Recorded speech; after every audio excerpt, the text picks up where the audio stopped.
Bismillahirrahmanirrahim. Nahmaduhu wa nasta'inuhu wa nastaghfiruh wa na'udzu billahi min shururi anfusina wa min sayyiati a'malina. May yahdihillahu fala mudhillalah wa may yudlil fala hadiyalah. Asyhadu an la ilaha illallah wahdahu la syarikalah wa asyhadu anna Muhammadan abduhu wa rasuluh, amma ba'du. Hadirin ikhwati iman jamaah ahli pengajian rahimakumullah. Alhamdulillah, jadwal kajian rutin bulanan Ahad ketiga pada kesempatan ini bisa kita mulai lagi, karena bulan kemarin itu libur dan diganti pada Ahad keempat, pengganti dari pengajian wilayah oleh bidang dakwah pimpinan pusat Al-Ustadz Kiai Haji Jainandang, dan sekarang kembali lagi ke Ahad ketiga, rencananya insyaallah oleh Al-Ustadz Amin Muhtar, salah seorang anggota Dewan Hizbah pimpinan pusat Persatuan Islam. Dan nanti selain kajian, kalau ada hal-hal yang dipertanyakan, terutama yang menyangkut masalah-masalah hukum berkaitan dengan hal-hal yang terjadi sekarang, itu juga bisa nanti ditanyakan. Sebelumnya ada beberapa pengumuman.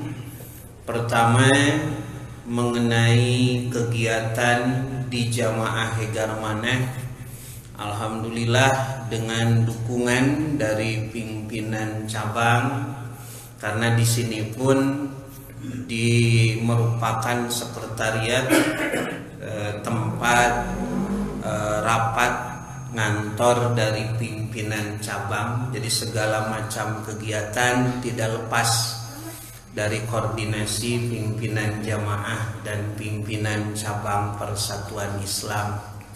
Sebagaimana Bapak dan Ibu lihat, pada beberapa bulan kemarin kami sudah menyetujui menandatangani MOU antara pimpinan cabang Persatuan Islam dengan Yayasan At-Torohum yang cabangnya di sini di daerah Turangga, pusatnya di Riyadh di Arab Saudi. Nah, di antaranya kami menandatangani mengenai pembangunan masjid. Insya Allah kedepannya kalau ini berjalan lancar, bukan hanya di jamaah ini saja, tapi juga di jamaah-jamaah yang lain. Cuma nanti ada persyaratan, harus di pinggir jalan, harus tanah terbuka dan sebagainya. Jadi tidak setiap jamaah bisa mendapatkan bantuan. Kemudian yang kedua, mudah-mudahan setelah beres masjid, nah sama madrasah pun kondisinya sudah mengkhawatirkan. Jadi karena sudah sepuh, sudah usianya 40 tahun, jadi hariwang apabila anak-anak yang belajar di sini TK, TPA sedang belajar itu tertimpa genting dan sebagainya. Makanya kita pun nanti akan mengajukan setelah beres masjid madrasahnya, malah mungkin ke depannya untuk sarana sosial ekonominya, karena ada program-programnya dari sana. Nah, itu kami usahakan. Nah, cuman ternyata tidak sekaligus. Ini tiga tahapan untuk masjid pun ada 3 tahapan. Ini baru tahap pertama. Nah tahap kedua katanya belum cair begitu, tangan tosan cair heula sing sabar, nanti ketua kalau beberapa minggu ke depan belum ada berita, nanti insya Allah kami dengan ketua cabang akan mempertanyakan masalah ini, karena kita menandatangani menyetujui sampai beres. Jadi pilih ke aya anu panasaran ieu teh kumaha teu kumaha pokona antosan we. Karena masalahnya begini, kalau kita punya uang jadi lamun gaduh artos mah ada mending kurang. Begitu, mending kurang karena kita bisa sekeinginan kita boleh setingkat dua tingkat kumaha. Cuman karena ini kan namanya hibah. Jadi kita menerima walaupun nanti kalau ada usul, seperti ada pintu itu usul dari kita ditambah pintu dan sebagainya boleh. Tapi untuk merombak sampai di tingkat itu tidak boleh. Nah jadi pilihannya, pilih nanti madrasah nama cenah bade ku abdi, insya Allah silahkan.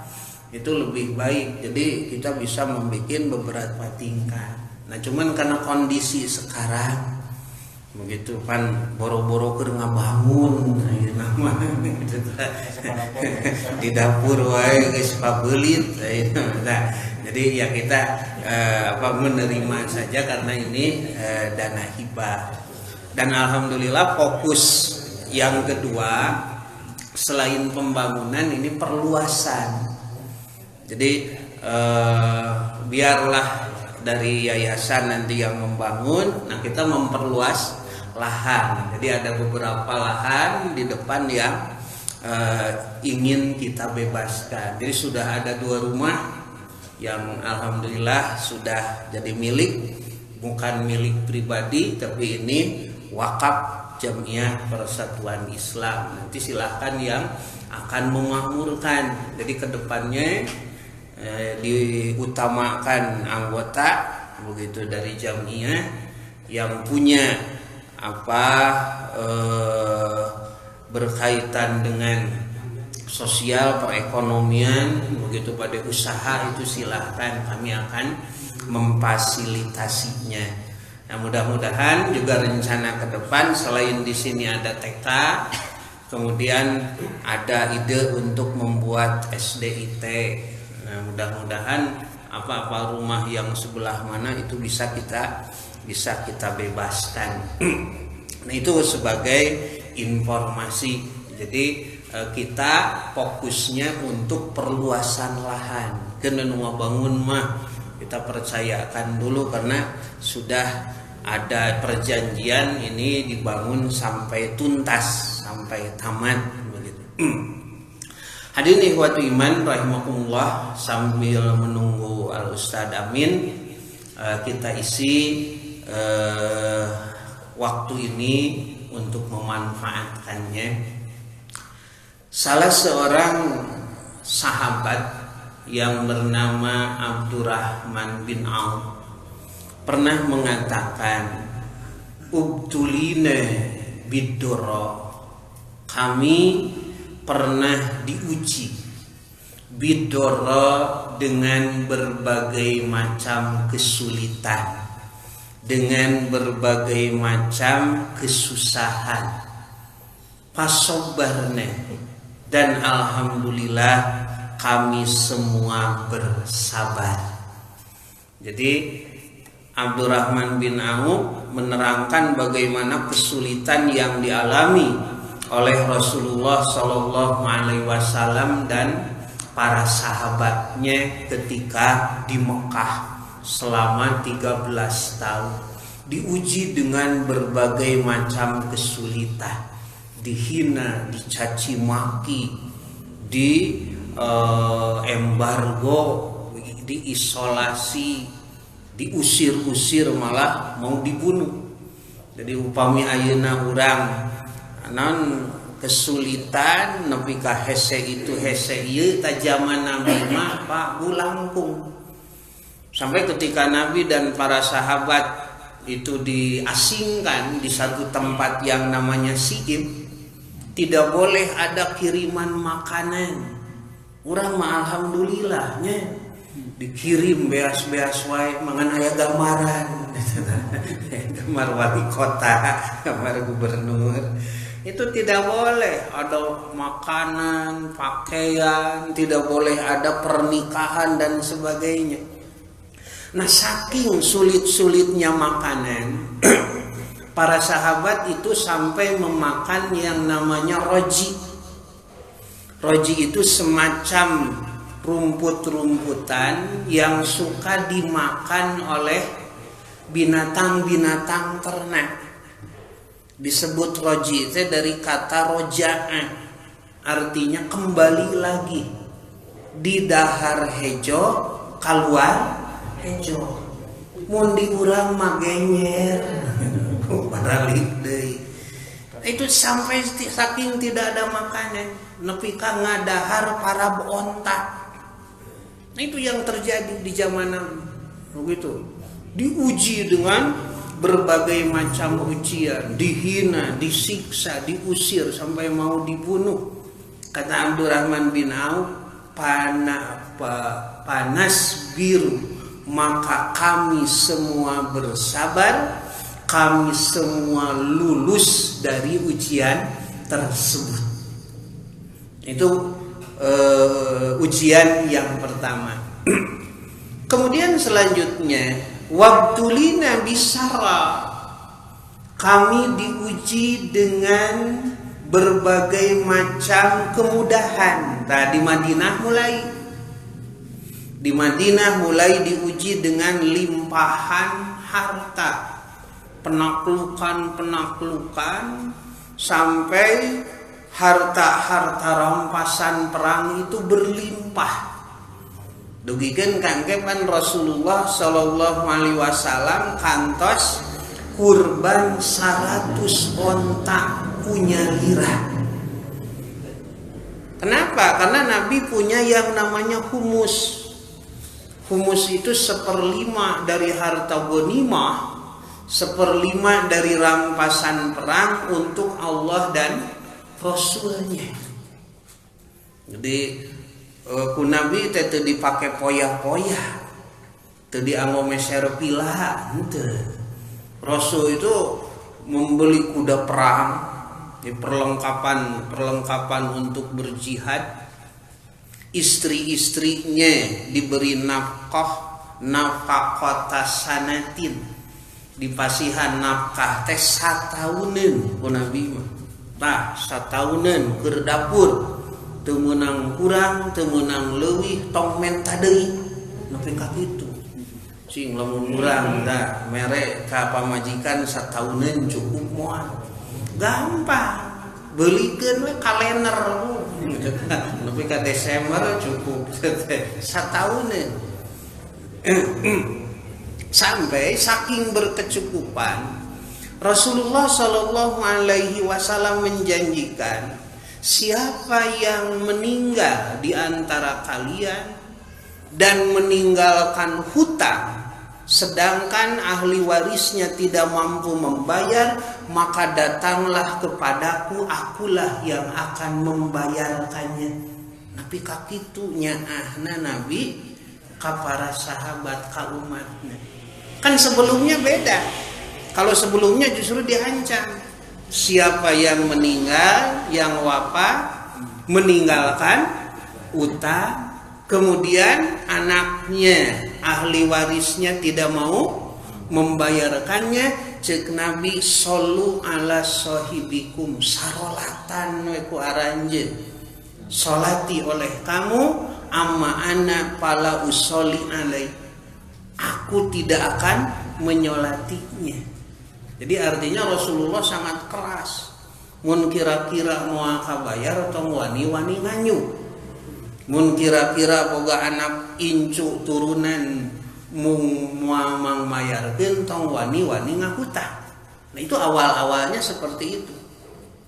Tapi kesininya justru Nabi sendiri yang menjamin. Itu saking sayangnya. Saking sayangnya. Siapa yang wafat tapi meninggalkan utang, maka akulah yang akan yang akan membayarkannya. Taku Nabi dibayar. Nah ini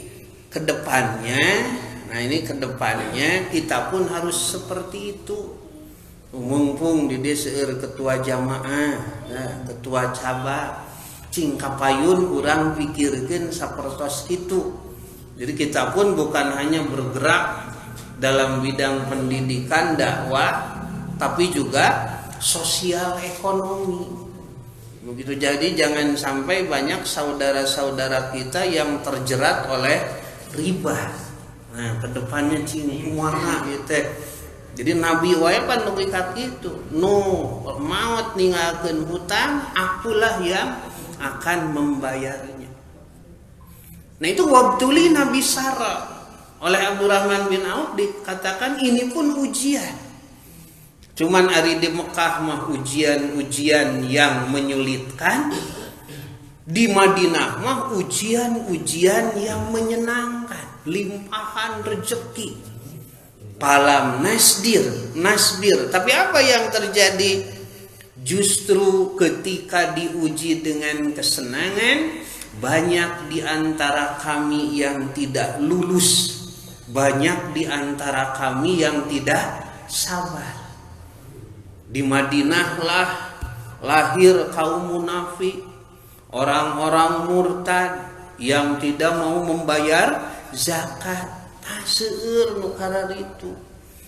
Jadi nu berat teh justru lain ujian kesenangan.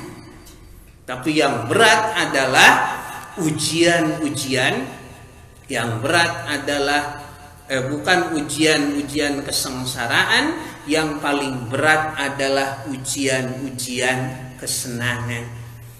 Jadi palam nasbir, banyak yang tidak bersyukur, banyak yang tidak bersabar, banyak yang tidak lulus dalam ujian.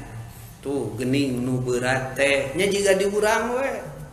Baheula mah zaman revolusi eta teh melahirkan proklamator. Ari ayeuna mah zaman reformasi melahirkan koruptor sarua koruptor nama jadi baheula mah gitu ta toh pati jiwa raga teh ari ayeuna mah kadang-kadang ngajual negara, ngajual umat dan sebagainya. Jadi yang lahir itu justru pengkhianat. Jadi diuji dengan kesenangan ternyata lebih berat dibanding dengan ujian-ujian kesengsaraan. Maka lamun ibu-ibu dititah milih, senang ujian, susah ujian, mending mana? Banyak mending senang. Ongko panu berat teh senang. Loba duit ujian, teu boga duit ujian, mending mana? Hadirin ikhwat iman rahimakumullah. Oleh karena itu, di dalam Al-Quran surat An-Nasr surat ke-110 ayat 1 sampai ke 3 ini kan gambaran secara garis besar perjuangan Rasulullah Shallallahu Alaihi Wasallam dari Mekah ke Madinah. Allah Subhanahu Wa Taala berfirman, A'udzu billahi minasyaitonir rajim. Bismillahirrahmanirrahim. Idza jaa nasrullahi wal fath. Nah, kalau sudah lulus ujian, maka siap-siaplah Allah menurunkan nasrullah, pertolongannya. Karena syarat datangnya pertolongan yaitu dengan sabar ketika mendapat ujian. Pada ayat lain disebutkan wasta'inu bisobri wassolatu. Mintalah pertolongan kepada Allah ngan kade. Allah mah masihan pitulung teh satu bis sabri. Kalau kesabaran dilaksanakan, wassolati dan sholat didirikan. Ya itu cenah abdi teh tos sabar, tos sholat, tapi pitulung can datang keneh wae. Maka jawabnya mungkin saja sabar belum benar-benar sabar, sholat belum benar-benar sholat. Jadi sabarna di urang mah sasabaran, sholatna di urang mah sosolatan. Kenapa? Karena sering terjadi ada orang mengucapkan kata sabar justru dalam keadaan sedang tidak sabar. Tak cenah Pak Ustad seep kasabaran abdi mah tak ku budak nu ieu mah. Nepi ka seep eta sabar. Sampai ada kalimat heuda sabar ge aya batasna, sabar ge aya tungtungna nya nu kitu nu teu sabar teh nu kitu. Tidak ada.